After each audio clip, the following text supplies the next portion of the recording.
और वर्ण में भी रूपांतरण होता था, ऊपर से नीचे की ओर, क्षैतिज ऊर्ध्वाधर, ऊपर से नीचे, नीचे से और, उसका भी रूपांतरण बंद हो गया और फिर जाति जड़ता में परिवर्तित हो गई। कभी डॉक्टर लोहिया ने जाति को आकांक्षाहीन चेतना का प्रतीक बताया था।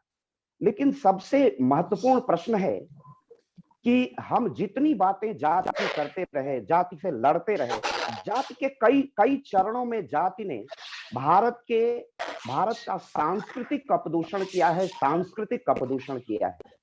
लेकिन एकात्म मानववाद के प्रणेता पंडित दीनदयाल उपाध्याय ने व्यक्ति, परिवार और व्यक्ति से जो सर्पीली आकृति बताई थी, व्यक्ति और व्यक्ति का रूपांतरण परिवार में, व्यक्ति का एक परिवार है, परिवार से उसकी एक जाति है, जाति से उसका समाज है, और समाज के बाद वो जो पूर्ण वृत्त होता है वो राष्ट्र है। राष्ट्र में ही उसकी तार्किक परिणति होती है। डॉक्टर लोहिया ने भी जाति पर बहुत लंबी बात की, जाति तोड़ो समाज जोड़ो का नारा दिया, अंतर जाति ही नहीं अंतरराष्ट्रीय विवाहों का पक्ष पोषण और अनुसमर्थन किया, लेकिन जाति अपने स्थान पर जड़ बनी रही। विशेष रूप से 1967 के बाद भारत के राजनीतिक परिवेश और पर्यावरण में जाति का राजनीतिकरण हुआ और जाति स्वार्थ साधना का विषय बन गई। अब लेकिन लोकतंत्र को चलना है, लोकतंत्र को विकृतियों से दूर ले जाना है, तो उसका जाति का किस प्रकार रूपांतरण हो और जाति की ऊर्जा को किस प्रकार जाति ऊर्जा को भारत की राजनीति में एक सकारात्मक दिशा दे सकें, और वर्तमान में उसकी दशा क्या है और किस तरह इसका वर्तमान में उसका सूक्ष्म विश्लेषण हो सकता है। आज हमारे प्रोफेसर रागी सर उस विषय पर लंबा अपना व्याख्यान प्रस्तुत करेंगे, और सर को आमंत्रित करने के लिए सर मैं 1 मिनट में लोक पहल का परिचय दे दूं। लोक पहल राष्ट्रीय स्वयंसेवक संघ के स्वयंसेवकों का एक हस्तक्षेप है, सामाजिक राजनीतिक हस्तक्षेप है, जिसके अगुआ डॉक्टर बीके सिंह प्रयाग विश्वविद्यालय, डॉक्टर आलोक चौहान सर जो पूरा मीडिया और इसका प्रचार का प्रभाग देखते हैं, वो मेरठ इंस्टीट्यूट में, मेरठ के इंजीन अभियांत्रिकी संस्थान के निदेशक हैं, डॉक्टर संतोष सिंह जो बीएचयू में आयुर्विज्ञान संस्थान में वैज्ञानिक हैं, पार्थीरकर सर जो पूर्वांचल विश्वविद्यालय में प्रबंधन के प्रोफेसर हैं, प्रोफेसर गिरीश त्रिपाठी जो बीएचयू के पूर्व कुलपति हैं।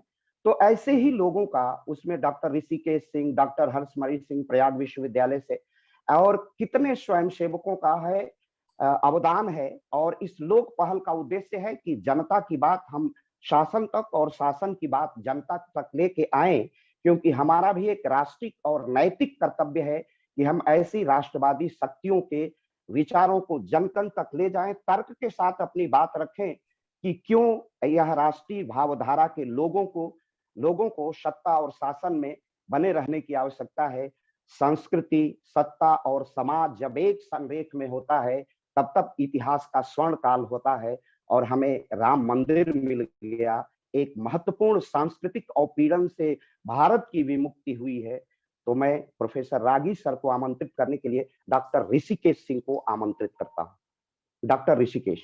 हाँ जी सर, बहुत बहुत धन्यवाद सर। दरअसल लोक पहल की परिचर्चा माला की एक कह लीजिए कि एक परंपरा है, जिसमें कि हम एक अपने अतिथि का विधिवत परिचय कराते हैं, और इसके अंतर्गत ये जिम्मेदारी सर ने मुझे दी है। बहुत बहुत धन्यवाद सर।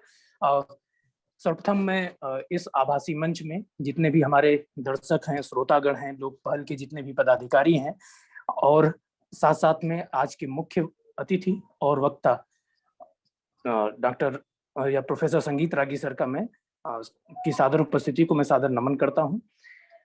जैसा कि परिचय का हिस्सा 2 से 3 भागों में बटा हुआ होता है, उसमें हम सबसे पहले लोक पहल का परिचय देते हैं। डॉक्टर अखिलेश त्रिपाठी सर ने बहुत अच्छे तरीके से लोक पहल के परिचय को दे दिया है। सर ने ये बात बता दी है कि लोक पहल जो कि एक जनता और सरकार के मध्य संवाद और सहभागिता को स्थापित करने का एक साझा मंच है। ये एक सक्रिय सामाजिक राजनीतिक हस्तक्षेप भी है, और जिसके माध्यम से हम न केवल जनता की बात को सरकार तक पहुंचाते हैं, बल्कि सरकार के द्वारा चलाई जाने वाली विभिन्न लोक कल्याणकारी योजनाओं से भी जनता को लगातार अवगत कराते रहते हैं।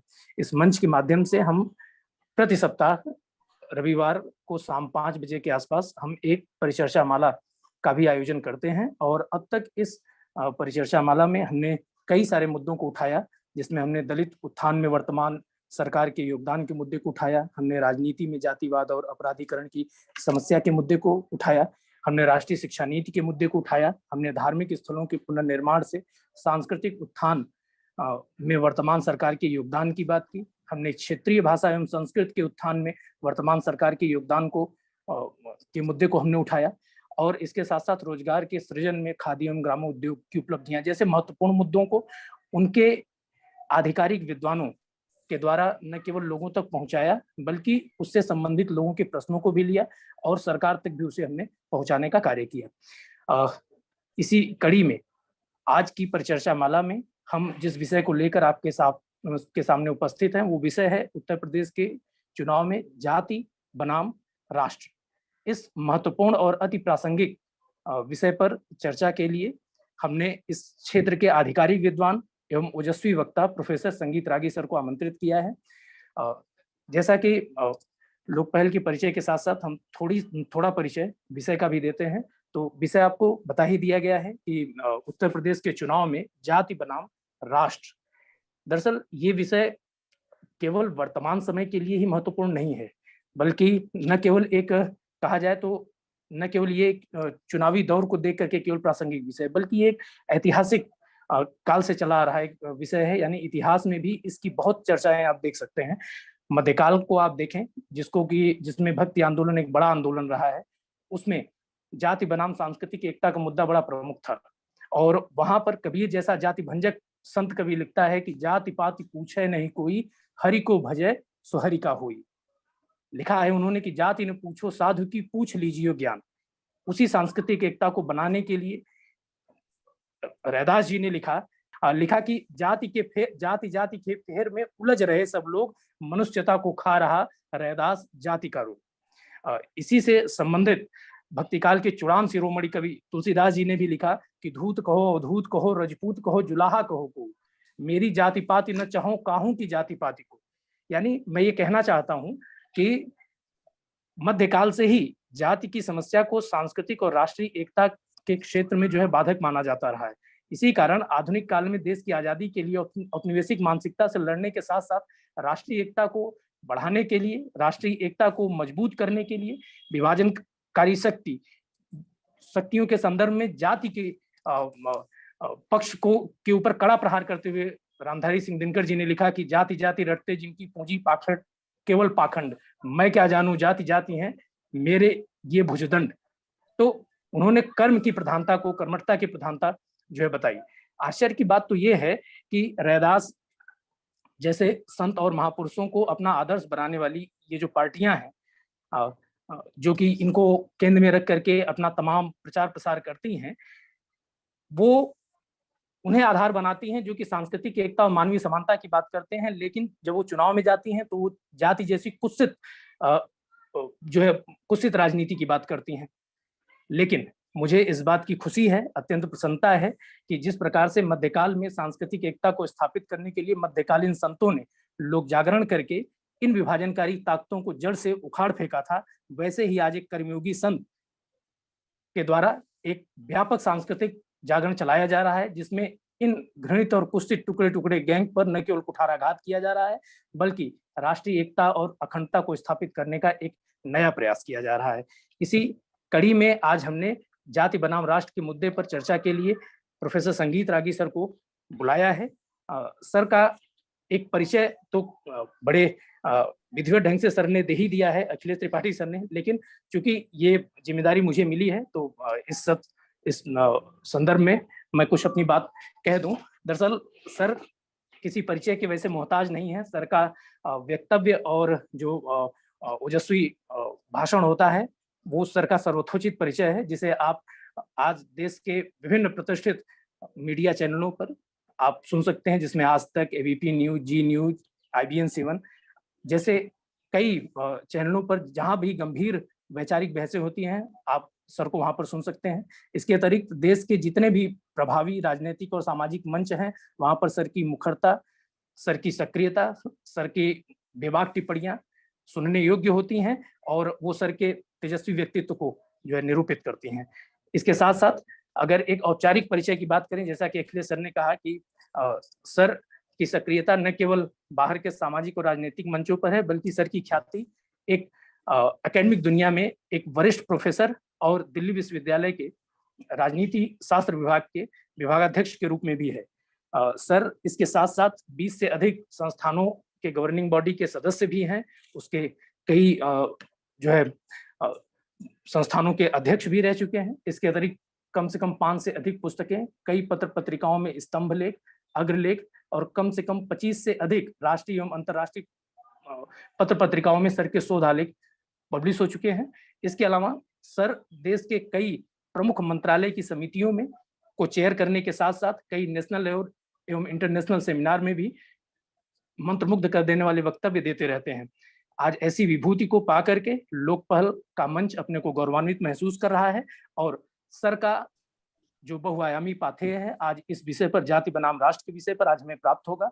तो सर के विधिवत आमंत्रण के लिए, सादर आमंत्रण के लिए मैं अखिलेश सर को एक बार पुनः आमंत्रित करता हूं कि सर को आमंत्रित करें। Doctor Akhilesh Tripathi sir. बहुत बहुत धन्यवाद ऋषिकेश जी। और अब सर के विषय में क्या कहें, मैं मौन होता हूँ। शब्द मेरा साथ नहीं दे रहे हैं। मैं रोज बिल्कुल सर, बिल्कुल शब्द साथ नहीं दे रहा है, मैं रोज सुनता हूँ।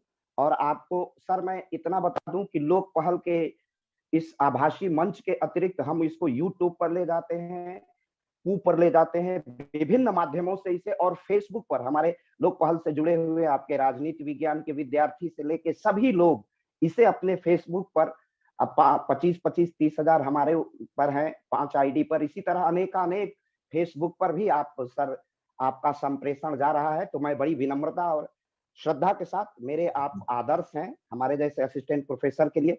राष्ट्रीय बाल धारा के होने के कारण भी यह विशेष लगाव और स्नेह आत्मीयता है।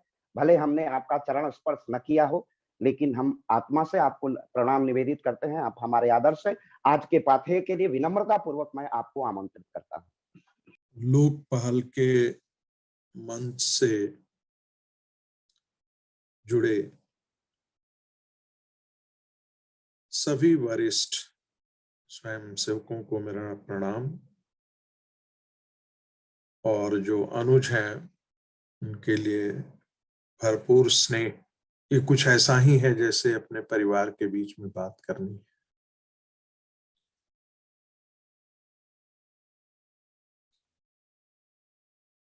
और बात उस विषय की है जिसमें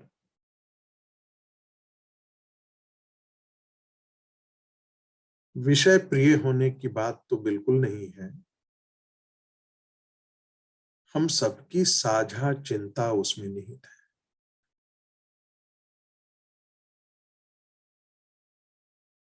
इस विषय पर हम और आप इसलिए आज एकत्रित हुए हैं, एक साथ खड़े हैं, एक साथ बातचीत करने की पहल कर रहे हैं, क्योंकि यह हम सबों की एक चिंता है, साझी चिंता है। और हमारे जैसे करोड़ों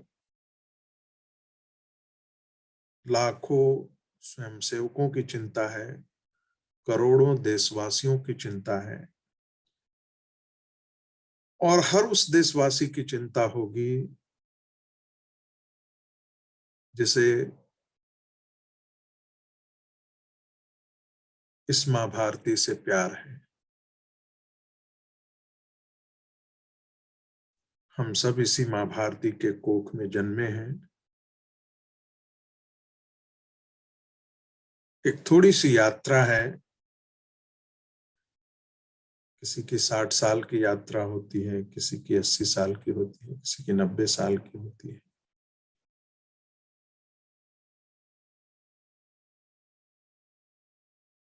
तो यही हमारा पाथेय भी है यही इसी में हमारी सिद्धि भी है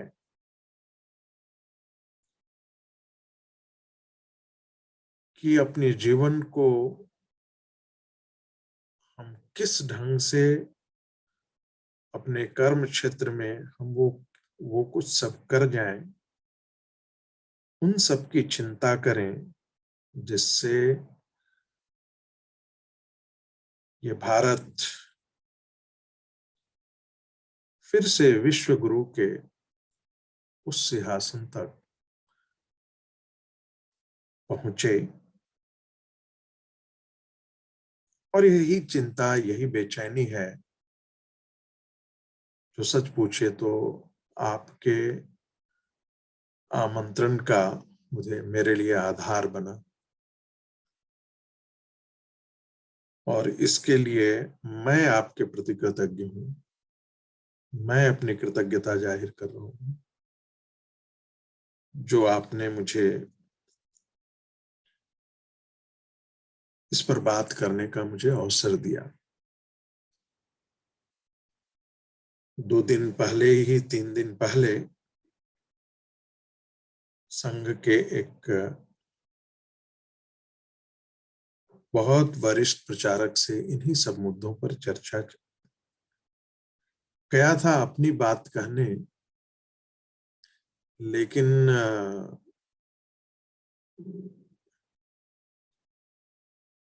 जैसे होता है कि भगवान के मंदिर में जाने के बाद आप मांगना भूल जाएं और विषय राष्ट्र का हुआ तो 1.5 घंटे तक बातचीत करते रह गए और फिर झंडे वाला समय लौट आया।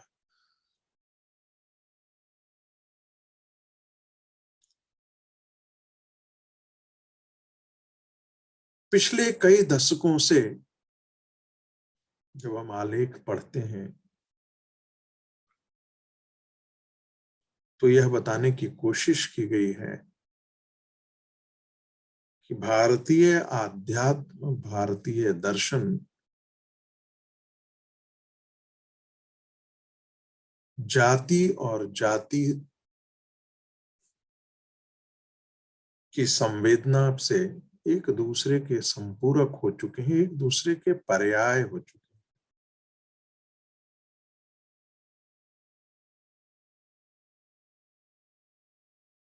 कुछ तो ऐसे भी विचारक हुए, चिंतक हुए जो बाहर के चिंतक हैं,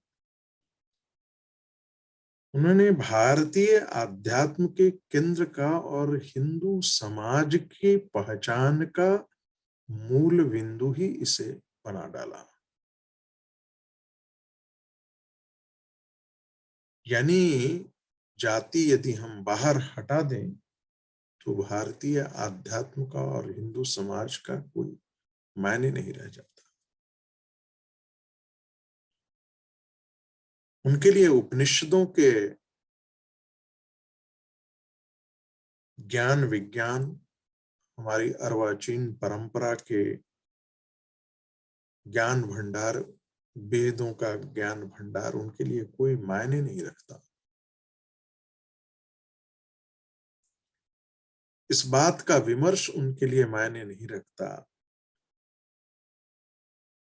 कि उपनिषदों में ब्राह्मण क्या है, इसी पर 1 नहीं, 10 नहीं, 20 नहीं, सैकड़ों आचार्यों और ऋषियों ने इसका भाष्य किया है कि ब्राह्मण कौन है। हम उस परंपरा के वाहक हैं जिसने ईश्वर का साक्षात्कार किया है और साक्षात करने के बाद कहा है कि नेति नेति, यह अंतिम सत्य नहीं है, यह अंतिम सत्य नहीं है।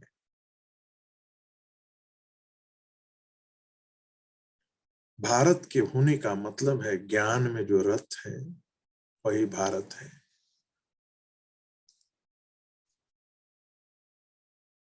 यह सही है कि जाति भारतीय समाज का हिस्सा रहा है,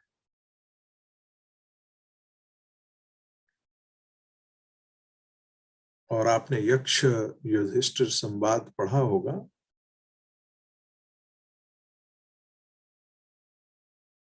लेकिन महाभारत में एक सर्प का युधिष्ठिर के साथ के संवाद का जिक्र है, हमें उसे भी पढ़ना चाहिए।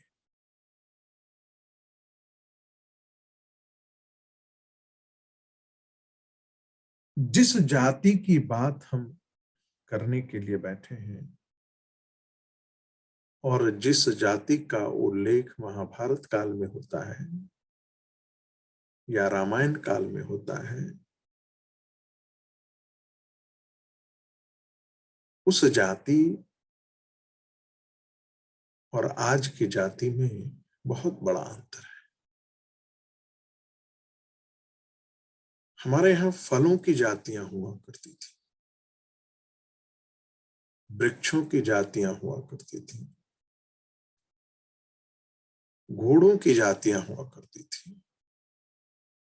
कोई भी ऐसा चीज नहीं था जिसका हम जाति के संदर्भ में हम नहीं देखते थे।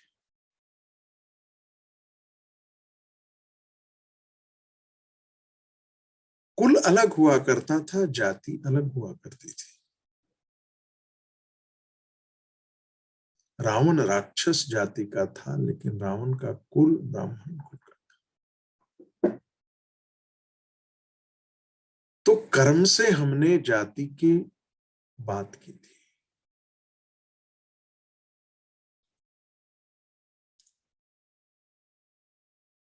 सच तो यह है कि जिस जाति को आज हम देखते हैं वह जाति एक औपनिवेशिक काल की देन है। और यदि आप सेंसस का डेटा पढ़ेंगे, सेंसस की शुरुआत से आप पढ़ना शुरू करेंगे तो आपको पता लगेगा कि 3 सेंसस के बाद जिस रूप में हम आप जातियां देख रही हैं, लगभग उससे उस रूप में प्रकट होना शुरू हुआ। नहीं तो पहले किसी से जाति यदि उसका कॉलम पढ़ेंगे तो उससे जाति पूछा जाता था और वो लिखता था मैं बौद्ध हूं, मैं जैनी हूं, मैं सिख हूं। आप उस पुराने दस्तावेज को देखिएगा,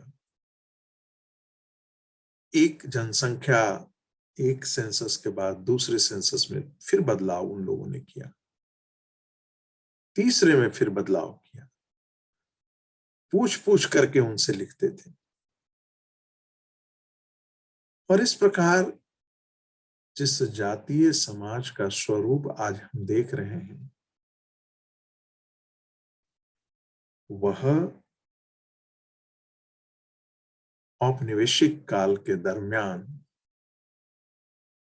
प्रकट हुआ।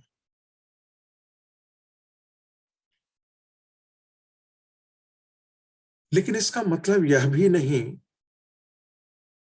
कि जाति के आधार पर इस देश में उत्पीड़न नहीं हुआ, एक दूसरे का हमने शोषण नहीं किया, यह भी बात सच नहीं है। और इस सच्चाई को हिंदू समाज को स्वीकार करना चाहिए। अंबेडकर ने जब यह प्रश्न उठाया तो गांधी जी का बड़ा मार्मिक लाइन है। गांधी जी ने कहा अंबेडकर हिंदू समाज की ऊंची जातियों के लिए चुनौती है और मैं उच्च जातियों से यह आह्वान करता हूं कि वह अंबेडकर की इस चुनौती को स्वीकार करें। हिंदू समाज जातियों के अस्पृश्यता के उन्मूलन के अभियान को स्वीकार करे और इसकी खुद अगुवाई की। जब दक्षिण गए तो मंदिर में प्रवेश का आंदोलन चलाया। गांधी जी जब जाते थे दक्षिण में तो राजे महाराजे के यहाँ भी रुका करते थे।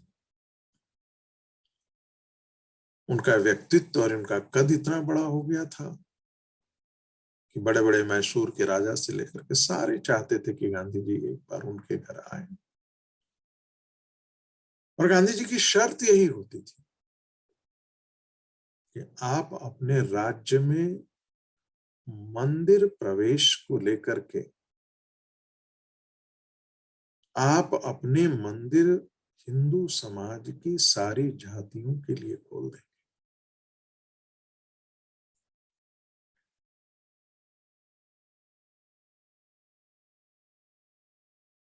ऐसा गांधी जी क्यों चाहते थे? जो चिंता राष्ट्रीय स्वयंसेवक संघ की थी वही चिंता गांधी जी की भी थी।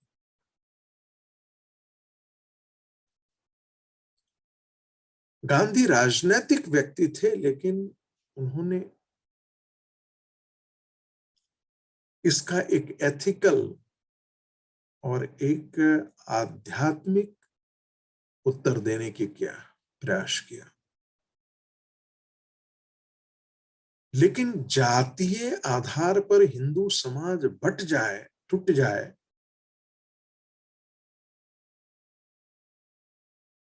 और इसके क्या गंभीर राजनीतिक परिणाम होंगे, ये बात गांधी जी को उतना ही पता था जितना राष्ट्रीय स्वयंसेवक संघ को पता है। और यही वो कारण है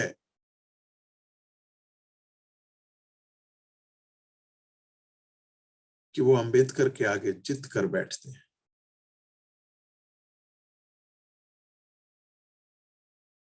यही वो कारण है कि वो क्रिश्चियन मिशनरी की उतनी बेबाकी से और खुली चुनौती देते हैं, खुली आलोचना करते हैं। वो कहते हैं कि क्रिश्चियन मिशनरी कोई आध्यात्मिक केंद्र नहीं चलाते हैं, यह एक प्रकार का व्यवसाय है जो भारत में वो करते हैं।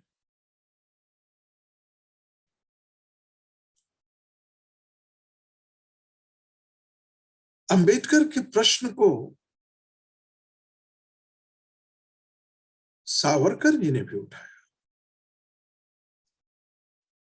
और उस समय के जितने चिंतक थे, स्वामी विवेकानंद हो, महर्षि अरविंद हो, बिपिन चंद्र पाल हो, आप सबका नाम लेते जाइए, उन सबकी चिंता यही। डॉक्टर श्यामा प्रसाद मुखर्जी हो, बंकिम चंद्र चटर्जी हो, इन सब की चिंता यही है, हिंदू समाज को बचाना है तो हमको अपनी वर्तमान की जातीय व्यवस्था से उठना है। सावरकर ने बड़ा एक प्रश्न खड़ा किया।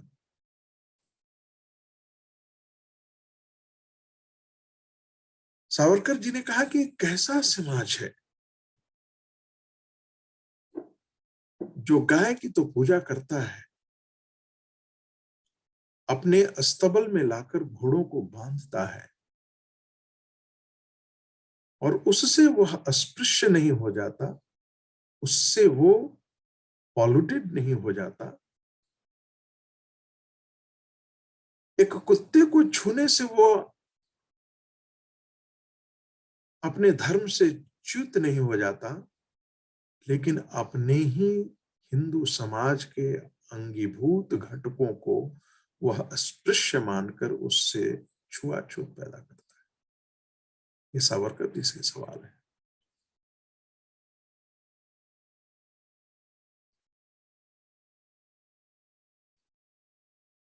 यही सवाल परम पूजनीय डॉक्टर हेडगेवार जी की सवाल, यही सवाल राष्ट्रीय स्वयंसेवक संघ का भी है, और उसी दिशा में हम और आप सब प्रेरित हैं, उसी दिशा के लिए काम कर रहे हैं।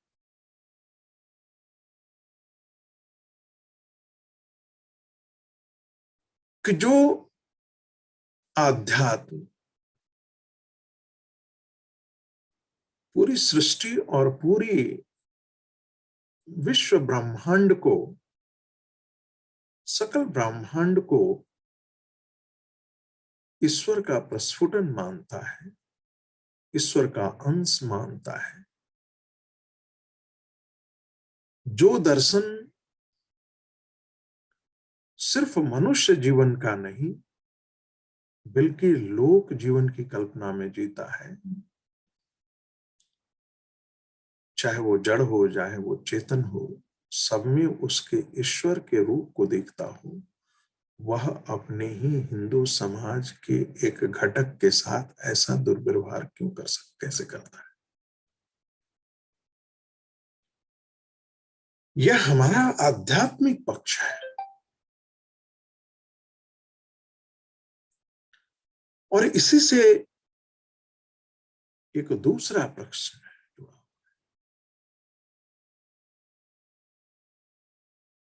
कि इसी को लेकर के हमारे दुश्मनों ने हमारे समाज को तोड़ने की भरसक सारी कोशिशें की।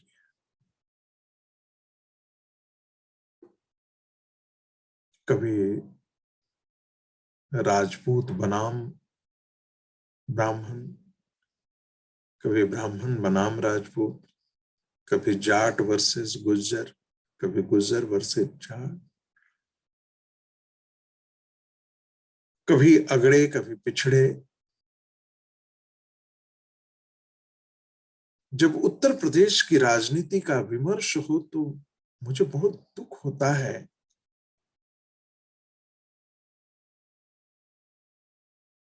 कि जितनी टेलीविजन के चैनल्स होते हैं,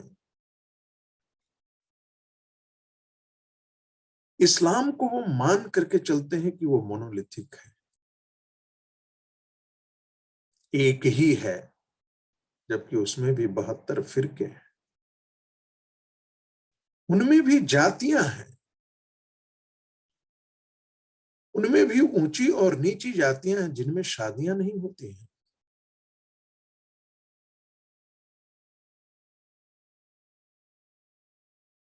लेकिन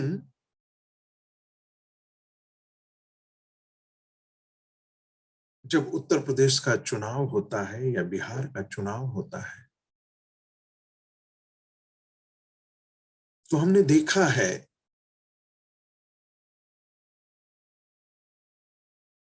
कि हिंदू समाज के बारे में जब बात की जाती है तो उसे जातीय खेमों में बांट दिया जाता है। एक कंस्टिट्यूएंसी में यादव कितने हैं, ब्राह्मण कितने हैं, क्षत्रिय कितने हैं, वैश्य कितने हैं, हमें उसी रूप में प्रोजेक्ट किया जाता है। और इस चीज की गंभीरता को जरा सोचिएगा कि ये क्यों किया जाता है।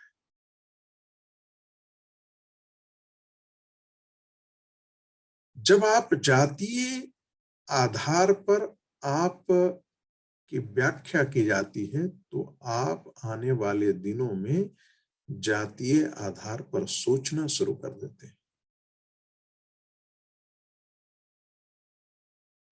आपको लगता है कि अमुक कॉन्स्टिट्यूएंसी में, लखनऊ की कॉन्स्टिट्यूएंसी में हम ब्राह्मण इतने प्रतिशत हैं, हम क्षत्रिय इतने प्रतिशत हैं, हम अमुक जाति इतने प्रतिशत हैं, और हम जातियों के नाम पर वहां पर गोलबंद हो जाते हैं, हम हिंदू नहीं रहते।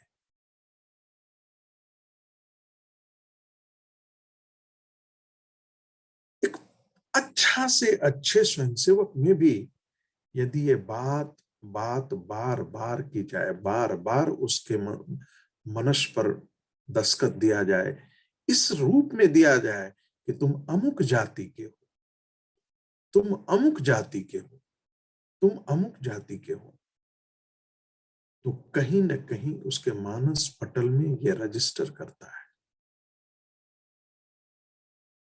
और फिर इसका दुष्परिणाम यह होता है कि वह हिंदू की बात तो करता है, लेकिन वह जातीय सवाल को भी उतनी ही गंभीरता से लेना शुरू करता है।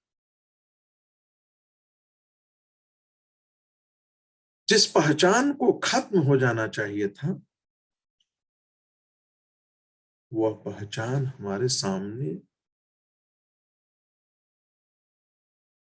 नाग के फन की तरह खड़ा हो उठता है।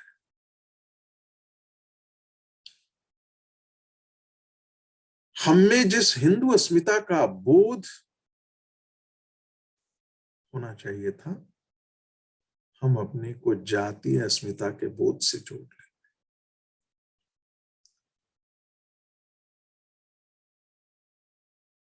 और एक नहीं, बड़े बड़े नेताओं में मैंने देखा है, अच्छे अच्छे लोगों में देखा है।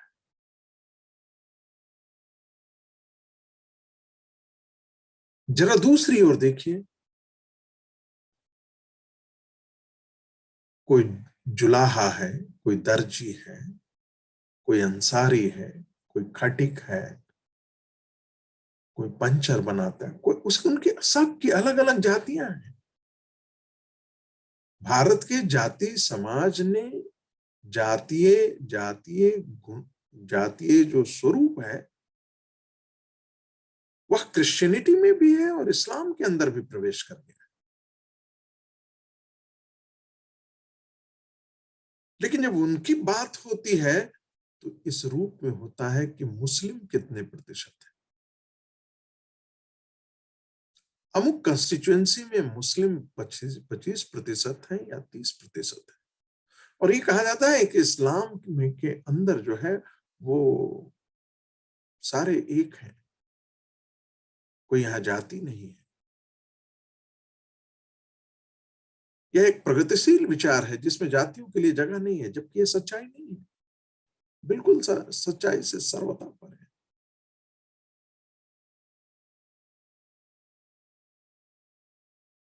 जब मुजफ्फरनगर का दंगा हुआ था तो हम दिल्ली विश्वविद्यालय के साथ एक रिसर्च प्रोजेक्ट करते हुए कव्वाल, शामली, इन सारी जगहों पर हम गांवों में गए थे। हम उन मुस्लिम लोगों से भी मिले थे। हमारी एक पूरी टीम थी। हमने पूछा था, आप वोट कैसे देते हैं? और मुझे जान करके हैरानी हुई, जब मैं आपसे शेयर करना चाहते हैं। उन्होंने कहा कि हमारी मस्जिदों से एक दिन पहले बताया जाता है कि अमुक पार्टी भारतीय जनता पार्टी को हरा सकती है, अमुक पार्टी को वोट देना है। ये मैं सिर्फ तर्क करने के लिए नहीं आपसे शेयर कर रहा हूं, ये सिर्फ कहने के लिए नहीं कर रहा हूं, क्योंकि ये यूट्यूब पर जाएगा, फेसबुक पर जाएगा, तो मैं इस बात को बहुत गंभीरता से कह रहा हूं कि यह हमारे रिसर्च का विषय था। मैं नहीं कहता कि वो 90% वोट एक ही पार्टी, सारी पार्टी को 100% वोट चला ही जाता होगा, लेकिन इस बात से आप अंदाजा लगा सकते हैं कि जब मस्जिदों से ये ऐलान हो कि अमुक पार्टियों को हमको बांटना है, अमुक पार्टी को ही वोट देना है, और किस लिए देना है? क्योंकि भारतीय जनता पार्टी को हरा सकती है। भारतीय जनता पार्टी को क्यों हराना आवश्यक है? उनको ये बात समझ में है,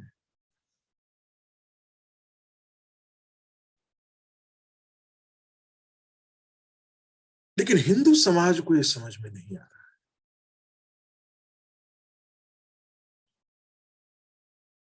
देश एक विभाजन के पश्चात आज भी उस चीज को उस प्रतिघात से सीखने को तैयार संभवतः नहीं दिख रहा है। जब 1947 में इस देश का विभाजन हुआ था तो बहुत साफ था, हम आपके साथ नहीं रह सकते। हम इसलिए आपके साथ नहीं रह सकते क्योंकि हमारी संस्कृति अलग है, हमारी पहचान अलग है, हमारे मानबिंदु अलग है, हमारी सभ्यता अलग है, हमारी तहजीब अलग है।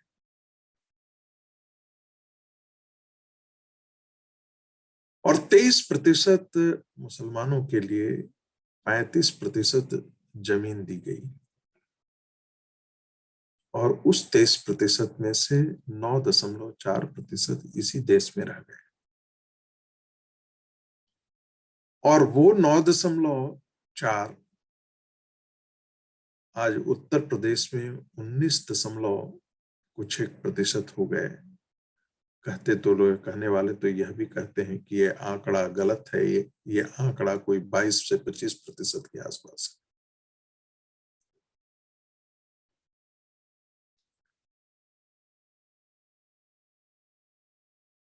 जरा इस बात की गंभीरता को जरा सोचिएगा। और मैं सारे हिंदू समाज के लोग जो सुन रहे हैं उनसे ये प्रश्न कर रहा हूं, मैं सिर्फ स्वयंसेवकों से प्रश्न नहीं कर रहा हूं कि आजादी के पहले भारत का जो विमर्श था वंदे मातरम पर, उर्दू के सवाल पर, प्रतिनिधित्व के सवाल पर, शरीयत के सवाल पर, क्या एक बार पुनः 2021 और 22 में वही सवाल फिर से नहीं खड़े हो गए हैं?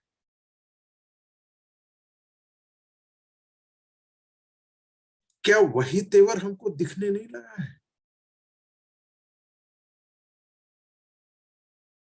शाहीन बाग का आंदोलन क्या पैन इस्लाम आंदोलन से कोई, खिलाफत आंदोलन से कोई अलग का आंदोलन था? टर्की के सवाल को भारत में खड़ा किया गया था तब खिलाफत आंदोलन के समय। भारत के मुसलमानों को कोई लेना देना नहीं था, लेकिन इस्लाम चूंकि एक ऐसा विस्तार है जिसके लिए क्षेत्रीय सीमाएं नहीं रहती।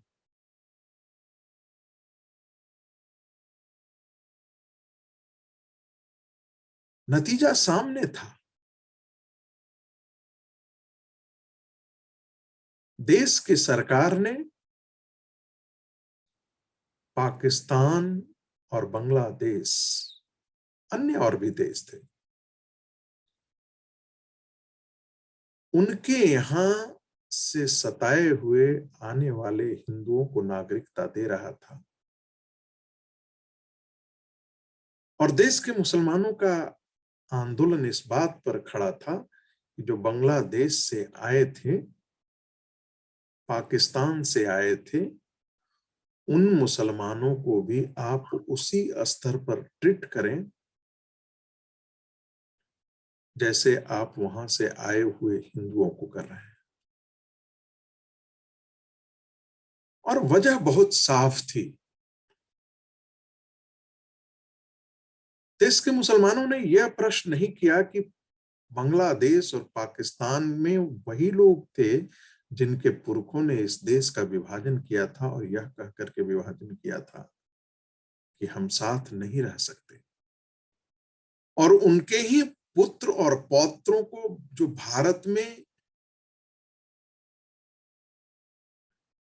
गलत तरीके से प्रवेश कर गए थे, उनके लिए लड़ाई कौन लड़ रहा था? तो भारत का मुस्लिम समाज लड़ रहा था।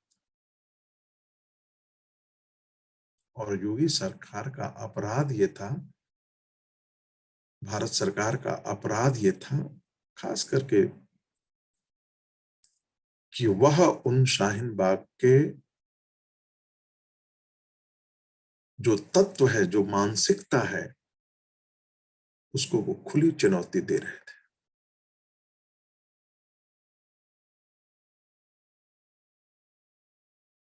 यह डराता है, यह हिंदू समाज को समझने का अवसर है। यह हिंदू समाज को सोचने के लिए मजबूर करना चाहिए कि एक अनपढ़ से लेकर के एक अशिक्षित समाज 2 मिनट में सिटीजनशिप एक्ट को पढ़ कर करके अपनी मन स्थिति बना लेता है कि क्या हमारे लिए अच्छा है, क्या हमारे लिए बुरा है। 2 लाख की भीड़ उसकी समझ जाती है 2 मिनट में कि हमें कहां वोट देना है, हमें कहां नहीं करना है। और भारत का हिंदू समाज आज तक ये नहीं समझ पाया है कि हमारी चुनौतियां क्या है। भारत का हिंदू समाज आज भी यदि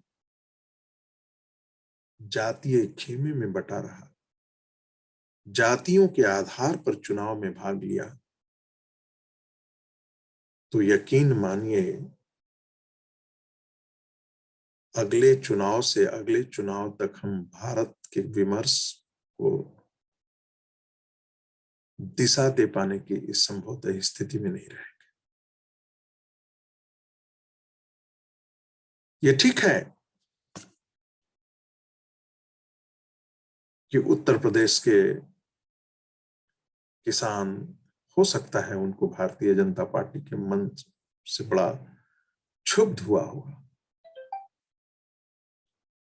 ये हो सकता है कि किसी जाति को कठिनाई हुई होगी,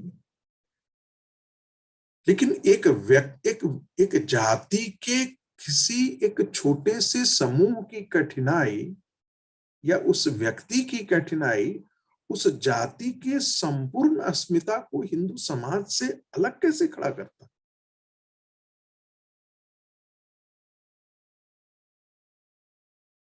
और जो पार्टी खुलकर के कह रही है और जिसके बारे में आप जानते, मैं जब गया था पिछली दफा, अभी जब चुनाव था 2017 का ही चुनाव था, 16 में हम गए थे,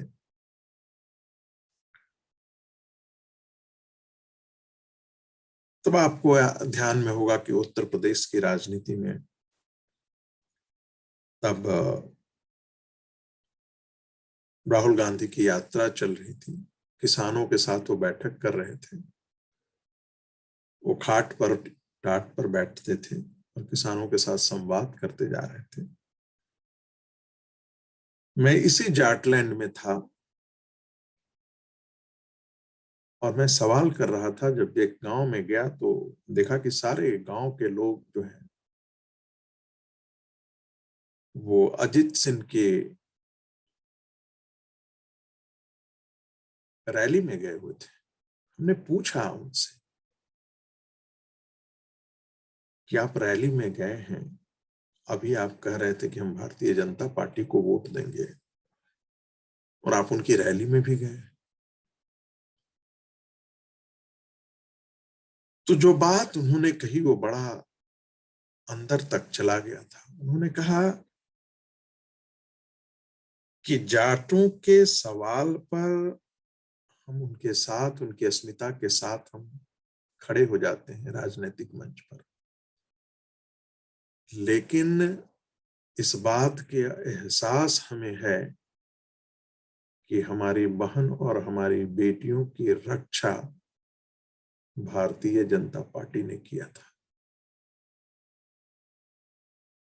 और तब हम उस समय एबीपी न्यूज में बड़ा डिबेट चल रहा था।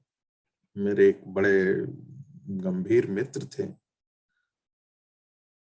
उन्होंने कहा कि किसान बड़े असंतुष्ट हैं, किसान बहुत परेशान हैं और मुजफ्फरनगर, बुलंदशहर, शामली, इन सारे डिस्ट्रिक्ट में देखिएगा आपको भारतीय जनता पार्टी को बहुत अच्छा कुछ नहीं होने वाला है। मुजफ्फरनगर दंगों से कोई फर्क नहीं पड़ने वाला है।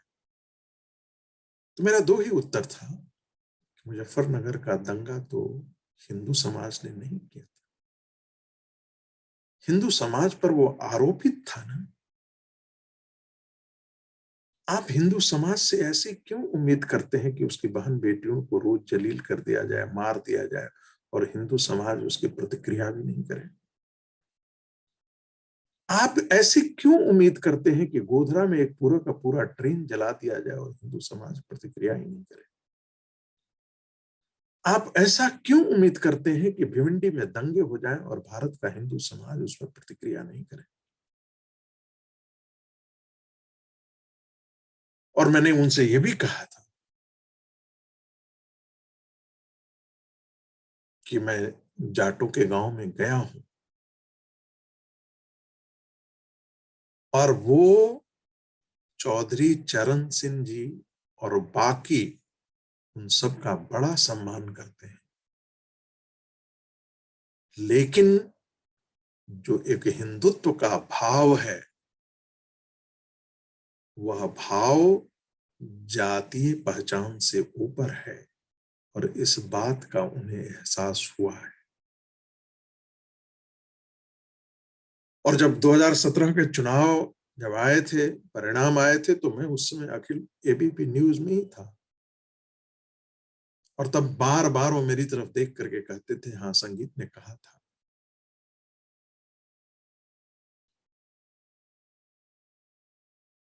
आप जरा उत्तर प्रदेश की राजनीति, बिहार की राजनीति और देश की राजनीति को आप देखिए।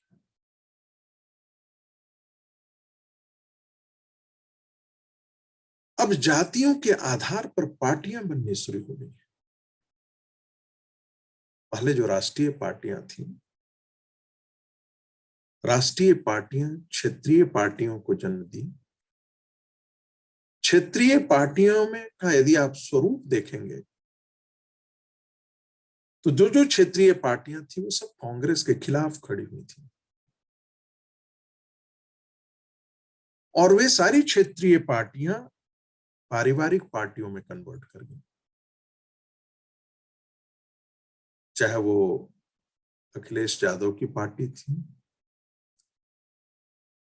चाहे वो शिरोमणि अकाली दल की पार्टी में बादल परिवार के हो, शिवसेना हो, लालू प्रसाद यादव हो, विजू पटनायक हो, यदि और चले जाएं उधर तो देवगौड़ा की पार्टी आप देखें, यदि और आप सुदूर चले जाएं तो दक्षिण में करुणानिधि की पार्टी।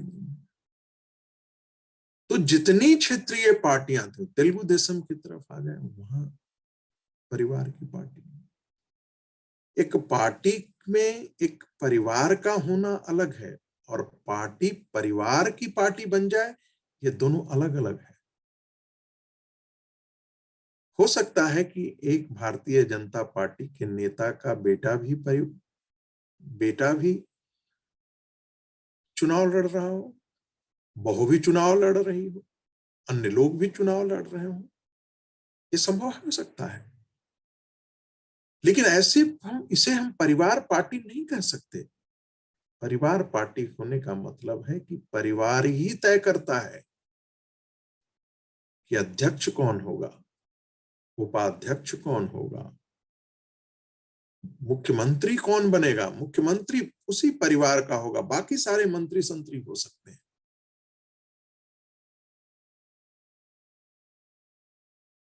तो जो क्षेत्रीय पार्टियां थी वो परिवार पार्टियां होंगी, और पिछले एक दशक का यदि आप मूल्यांकन करें तो जातियों के आधार पर पार्टियां बनना शुरू। यह भारतीय राजनीति के पार्टियों के प्रति एक नया दृष्टिकोण है। मैंने इस पर एक बहुत लंबा लेख भी लिखा है, रिसर्च पेपर लिखा है, लेख मैं नहीं कहूंगा, रिसर्च पेपर लिखा है, कि कैसे जो क्षेत्रीय पार्टियां थी वो परिवार पार्टियां हुई, और क्षेत्र के अंदर, प्रदेशों के अंदर किस प्रकार से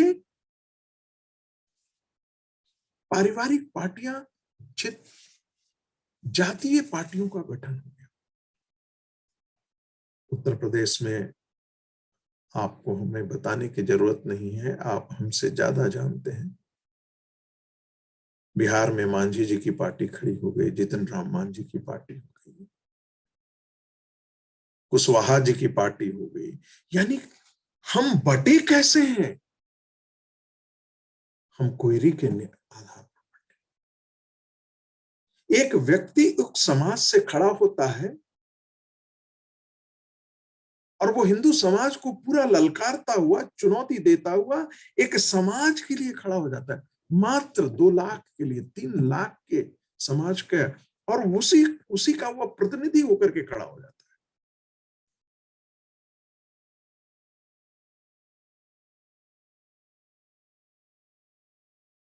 और चूंकि संख्या का संकट ऐसा है, लोगों को लगता है कि अरे मेरी जाति का ये व्यक्ति है, मेरी जाति का है, और वो जाति अपनी जाति और अपनी जातीय अस्मिता का वो प्रतिनिधि हो जा रहा है। उसके लिए बाकी सारे प्रश्न गौण हो जा रहे हैं। कल जाकर के उत्तर प्रदेश में 10 कैराना हो जाएंगे, यह उसके लिए मूल प्रश्न नहीं है। कल बहन बेटियां खुले रूप से मुस्लिम मोहल्लों से गुजरेंगी या नहीं गुजरेंगी, ये सवाल उनके लिए नहीं खड़ा है। कल मथुरा का जीर्णोद्धार होना चाहिए या नहीं होना चाहिए, ये सवाल उनके लिए नहीं है। बांग्लादेशी आकर के पश्चिम बंगाल से और आसाम से खिसकते खिसकते आज गाजियाबाद में आकर के, और उसकी गाजियाबाद की पूरी डेमोग्राफी बदल दिए, वेस्टर्न उत्तर प्रदेश की पूरी डेमोग्राफी बदल दिए, ये सवाल उनका सवाल नहीं रह गया है। यही प्रश्न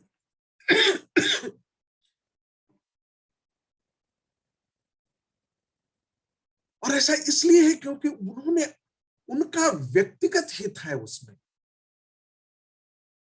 वो अपनी जाति के उद्धार के लिए नहीं है, वह अपनी जाति के उद्धार का नारा में अपने आप अपनी राजनीतिक जमीन खड़ी करने के लिए वो अपनी जातियों को एक संकुचित दायरे में खड़े कर दे रहे हैं।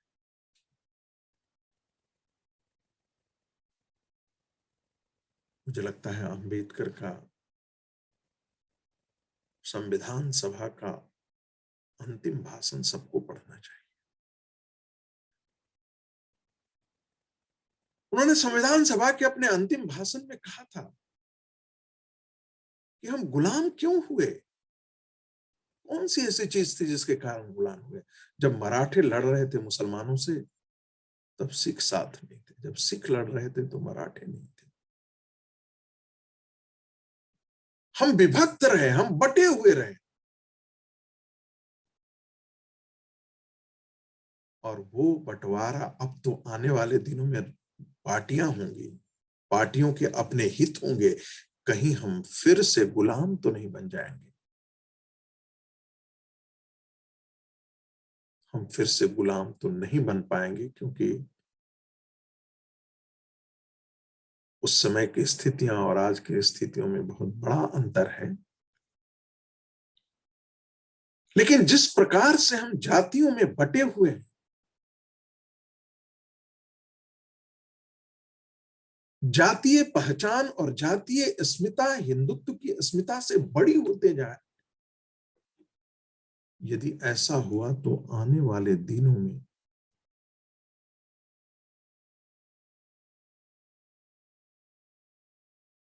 हम बहुत कुछ गंवा चुके हैं।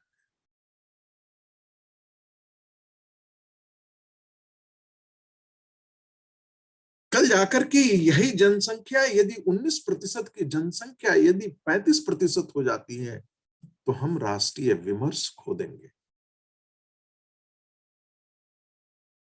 यदि यदि यदि ऐसी पार्टियां यदि उत्तर प्रदेश की सत्ता में आ जाती हैं, तो इस कहने वाले पर कि तालिबान की विजय अफगानिस्तान में इस्लाम के अभ्युदय का स्वर्ण युग है, और ऐसे ऐसे लोगों के खिलाफ वो पार्टियां बोलती नहीं है, तो आप अंदाजा लगा सकते हैं कि यदि 19% का वोट बैंक इतना कुछ कर सकता है, तो 25% का वोट बैंक आने वाले दिनों में और 35% का वोट बैंक क्या कुछ नहीं कर सकता उत्तर प्रदेश की राजनीति या पूरे देश की राजनीति।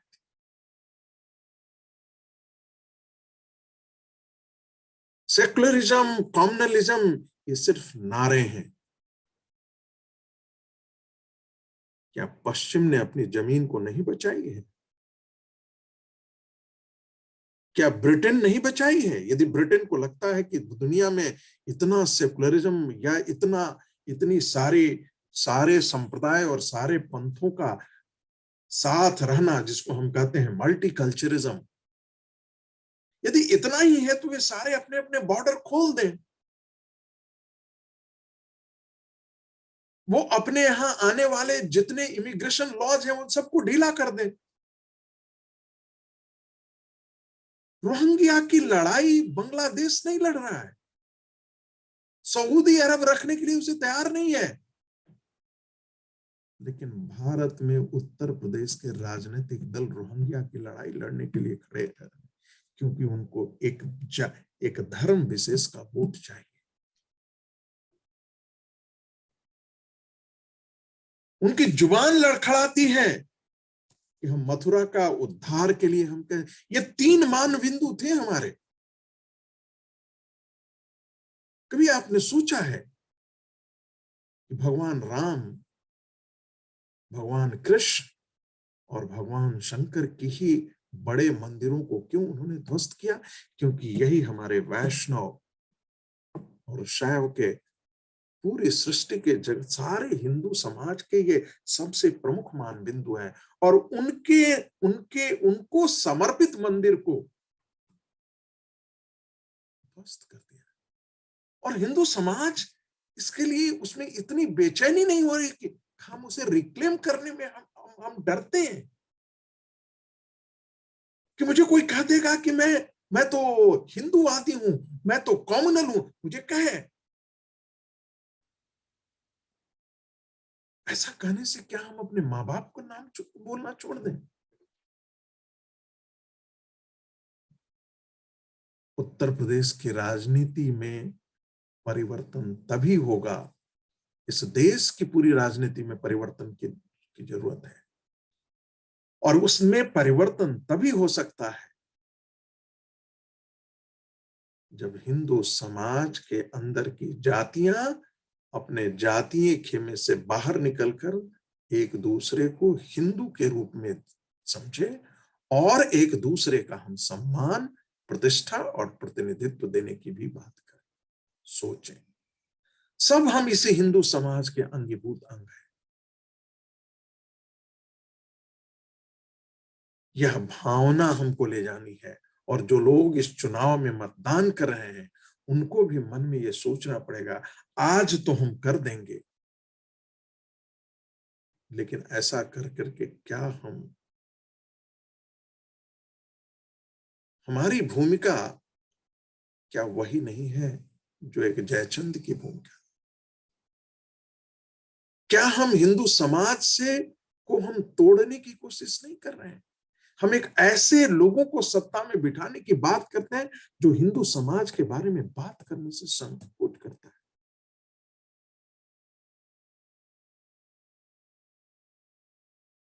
जो जिन्ना को भारत के अंदर नारे को लेकर के आता है, जिसके मन में जिन्ना के प्रति सम्मान है, जो तालिबान पर अपना मुंह नहीं खोल सकता,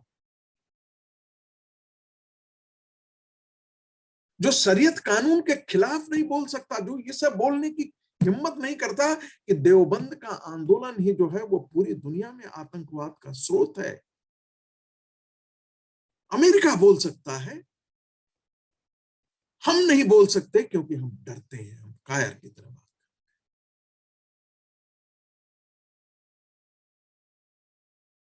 आरिफ मोहम्मद खान बोल रहे हैं, लेकिन भारत का पॉलिटिकल पार्टी नहीं बोल रहा है।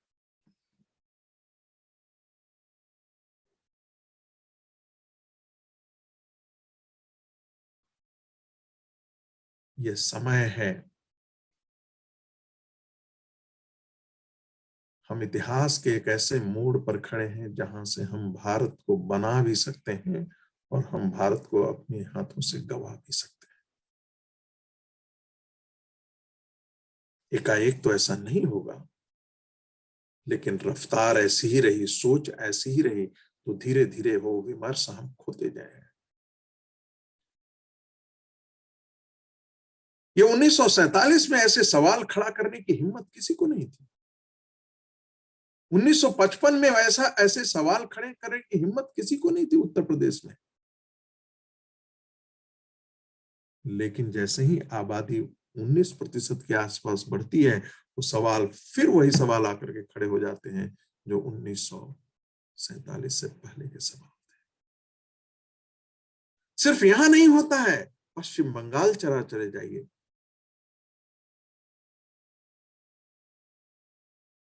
उनके मन में तय था कि हमको भारतीय जनता पार्टी को हराना है। उन्होंने यह नहीं देखा कि पश्चिम बंगाल का विकास होना चाहिए या नहीं होना चाहिए, यह सवाल नहीं देखा। रोजगारी का सवाल नहीं देखा। उनके लिए मंजूर है कि रोजगार मिले ना मिले, हम भारतीय जनता पार्टी को नहीं जीतने देंगे।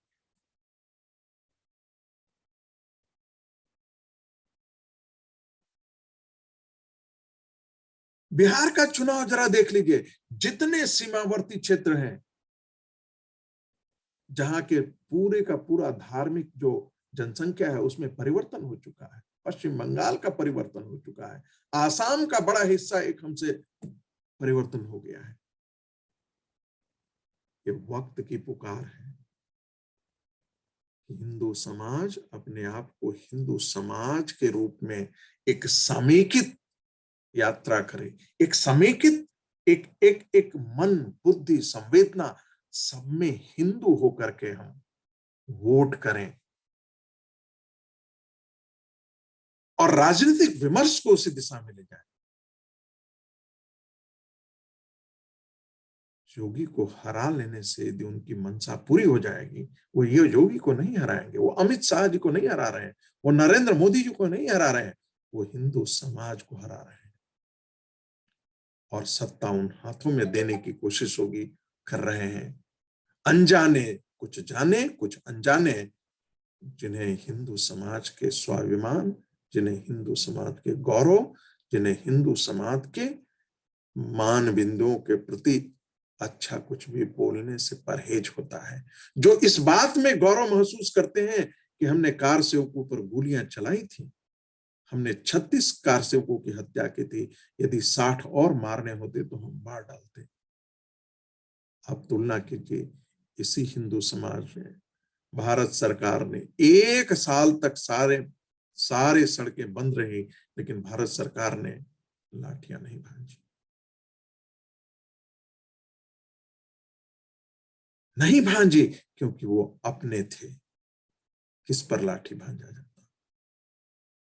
मुझे लगता है ये समय है जब हम हिंदू सोचें, हिंदू के रूप में बात करें और हिंदू के रूप में काम करें, न कि हम ब्राह्मण, न कि हम वैश्य, न कि हम जैनी, न कि हम बौद्ध, न कि हम शैव और शाक्त के रूप में अपने आप को विभाजित करें। बस इतनी ही बात कह करके मैं अपनी वाणी को विराम देता हूं। बहुत बहुत धन्यवाद सर।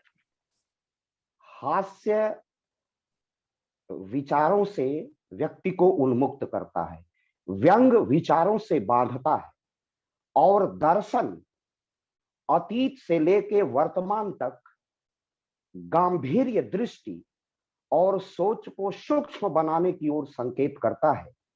आज का आपका वक्तव्य और उसके एक एक शब्द जिस तरह सूत्र वाक्य में हम तक शब्द शब्द मस्तिष्क तक पहुंच रहा था, वह हमारी संवेदना से चेतना को जागृत और झंकृत कर रहा था।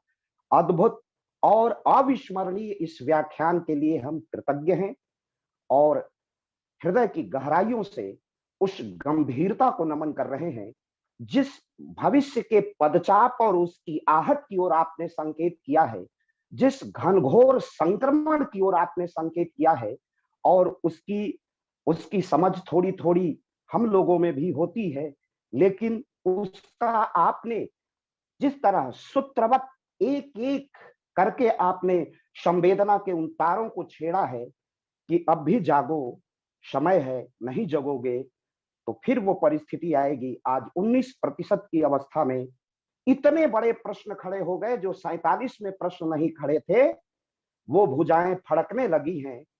तो हमें स्मरण करना होगा, हमें अपने स्मृतियों में पानीपत के उस युद्ध की खनक, उन तलवारों की खनक को देखना होगा। हम राजनीति विज्ञान के विद्यार्थी हैं और हमारी प्रयोगशाला इतिहास है, और इतिहास से राजनीतिक चेतना के जिस समीकरण को आपने सूत्रवत पिरोया है वह अद्भुत और अविस्मरणीय है। मैं कुछ शब्द में उसको पिरो नहीं सकता, लेकिन यह आपका जो ब्रह्म वाक्य है, यह स्मृतियों से लेकर यह वेद से उपनिषद, वेद ब्राह्मण, आरण्यक, उपनिषद, और उसी की संवेदना का जब डॉक्टर राम मनोहर लोहिया जैसे धुरंधर समाजवादी को जाति के प्रश्न को रामायण मेले तक लेके आना पड़ा और कहना पड़ा कि हे भारत माता, मैं तो नास्तिक हूं, लेकिन अगर मुझे कुछ देना हो तो मुझे राम की मर्यादा दो, कृष्ण का उत्कर्ष दो और शंकर का मानस दो।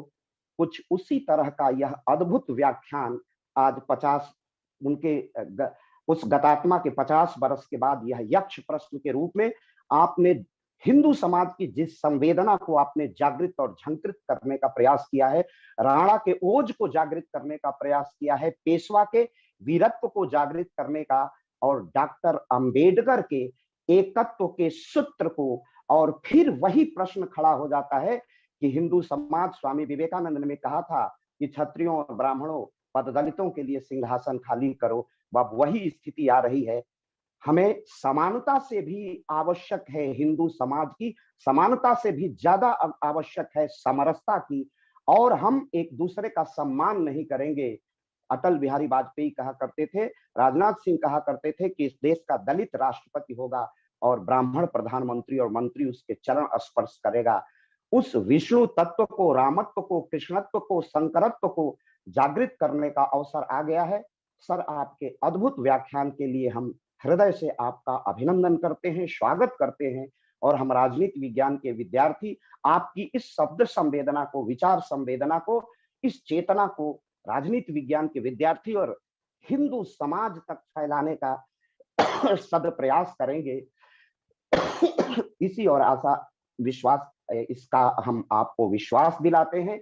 लोक पहल इस हस्तक्षेप को और सकारात्मक और सार्थक दिशा में समानांतर श्रेणी में हिंदू समाज में प्रसारित करने का सदप्रयास करता रहेगा। आपका बहुत बहुत आभार और हृदय से नमन। ऐसे ही विचारकों की आवश्यकता है जो हिंदू समाज को जागृत कर सके।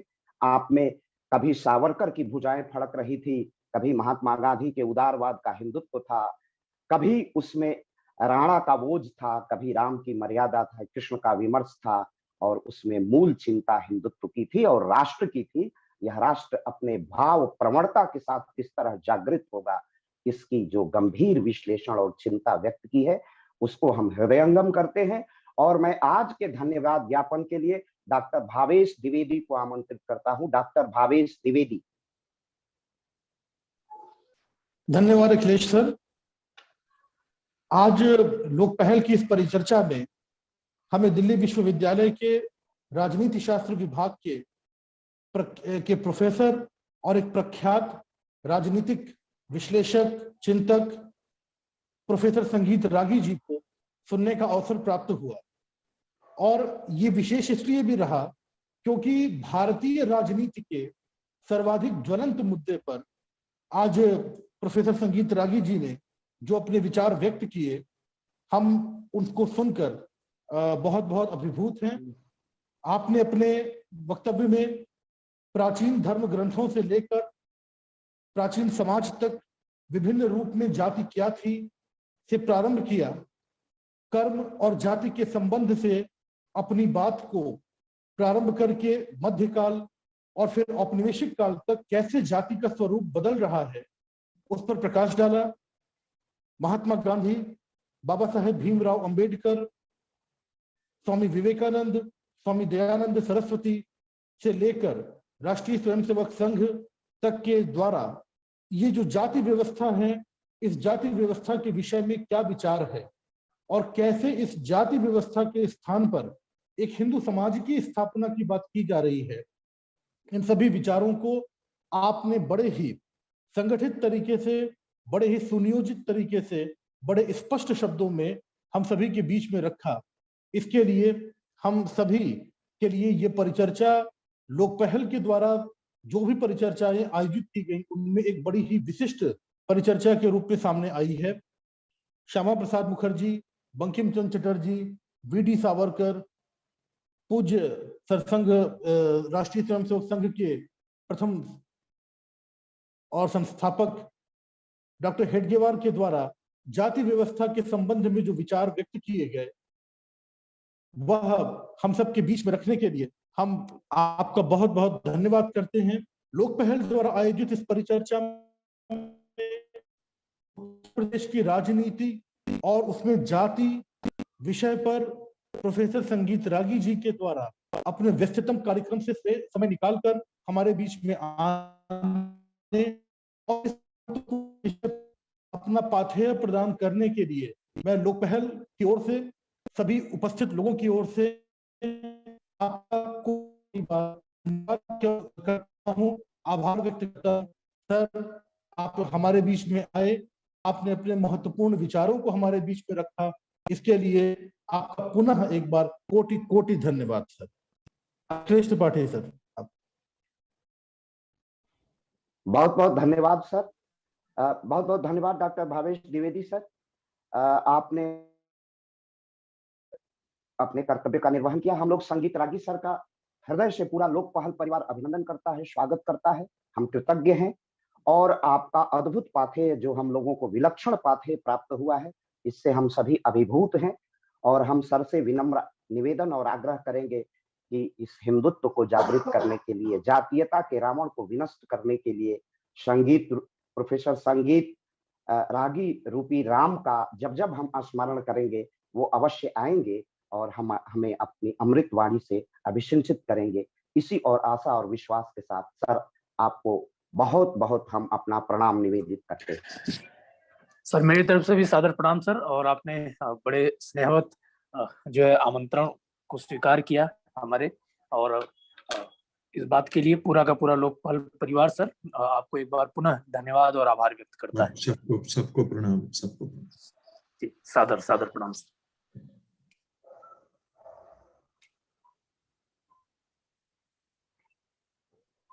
चलिए, आप सबको बहुत बहुत धन्यवाद। और संतोष सर हैं कि नहीं? डॉक्टर संतोष सर? मैं हूँ अखिलेश जी। सर एक थोड़ा सा आग्रह आपसे है। कल मैं आपको निवेदन करूं कि कल 1:30 बजे रात से मैं लगा हुआ हूं, सबको ये संदेश प्रसारित कर रहा था।